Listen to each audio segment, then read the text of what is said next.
যুক্তরাষ্ট্র ইরানের যুদ্ধবিরতির ঘোষণা, বিশ্ববাজারে জ্বালানি তেলের দাম কমে যাওয়া এসবের প্রভাব পড়েনি দেশের বাজারে।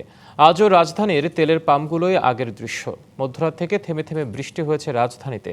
সে বৃষ্টির মধ্যে ফিলিং স্টেশনে দীর্ঘ অপেক্ষা দেখা গেছে তেলের জন্য। সরকারের পক্ষ থেকে বারবার আশ্বস্ত করা হচ্ছে তেলের সংকট নেই, তবুও শঙ্কা কাটছে না সাধারণ মানুষের। আজও তাদের দাবি দীর্ঘ লাইনে দাঁড়িয়ে তেল নিতে এসেও কাঙ্ক্ষিত তেল মিলছে না। বাধ্য হয়ে ঘুরতে হচ্ছে অন্যান্য পাম্পগুলোতে। যুদ্ধ নাকি কিছু দিনের জন্য সেটা স্থগিত হয়েছে, বাট স্থগিত যে হয়েছে এটা আসলে আমাদের জন্য কতটা রিলায়েবল? আসলে সব পাম্পে দেয় সময় মতো, যে যায় যদি পাওয়া যায় তাহলে কিন্তু এই সমস্যাটা থাকে না। দর্শক, জ্বালানি তেলের সবশেষ পরিস্থিতি জানাতে রাজধানীর বিজয় সরণি এলাকা থেকে যুক্ত হচ্ছেন সহকর্মী হাসিব পান্থ। হাসিব, আপনার পিছনে যানবাহনের দীর্ঘ সারি, অর্থাৎ ভোগান্তি এখনো কাটেনি, কেমন দেখছেন এই অবস্থা?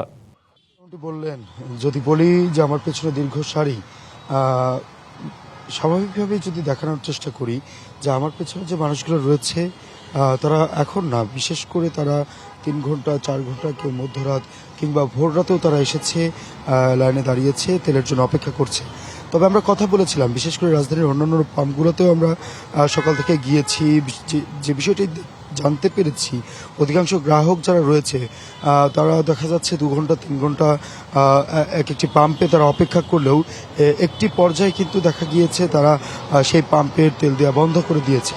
এবং এক পর্যায়ে যদি বলি সব কিছু মিলিয়ে যে বন্ধ করে দেওয়ার পরবর্তীতে তারা আবারও হন্যে হয়ে ঘুরে রাজধানীর অন্যান্য যে পাম্পগুলো রয়েছে সেই পাম্পগুলোতে এসেছে এবং ঠিক একই রকম চিত্র দেখেছি। তবে কিছুক্ষণ আগে বিজয় সরণিতে যে পাম্পটি রয়েছে সেখানেও আসলাম। এখানে যে মানুষগুলো রয়েছে তারাও তো দীর্ঘক্ষণ যাবত অপেক্ষা করছে। যদি একটু কথা বলার চেষ্টা করি, বিশেষ করে যারা এখানে অপেক্ষা করছে, 72 ঘন্টা ময়েশ্চার লক সমৃদ্ধ লিলি বডি ওয়াশ, শিয়া বাটারের গুডনেস স্কিন রিপেয়ার করে রাখে সফট ও গ্লোয়িং। ভাই, আপনি কতক্ষণ যাবত আসছেন এখানে? আমি আসছি সকাল 7:40-এ, এখন 10:30 বাজে। ইতিমধ্যে তো যুদ্ধ পরিস্থিতি 2 সপ্তাহের জন্য স্থগিত হয়েছে, তারপর সরকার বলছে তেল আছে, কিন্তু আমরা দেখছি আপনারা অপেক্ষা করছেন। এ বিষয়ে কিছু বলবেন কি?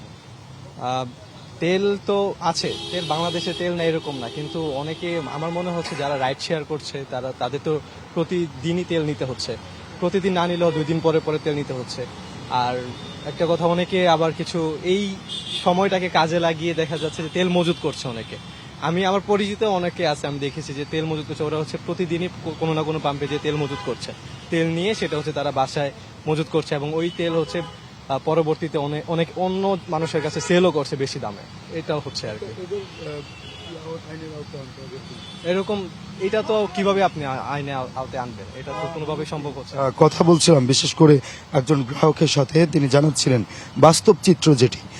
সবকিছু মিলে যদি বলতে হয় যে তেলের সংকট, সরকার বলছে তেল আছে, তবে কিছু সুবিধাবাদী মানুষ যারা রয়েছে এই সময় এসেও তারা তেল মজুত করছে, কিংবা নানাবিধ অন্যান্য যে সকল কারণগুলো রয়েছে সে কারণে হয়তো বা তেলের এই লাইন হতে পারে, যেটি ধারণা করছে সাধারণ যে গ্রাহকরা রয়েছেন তারা।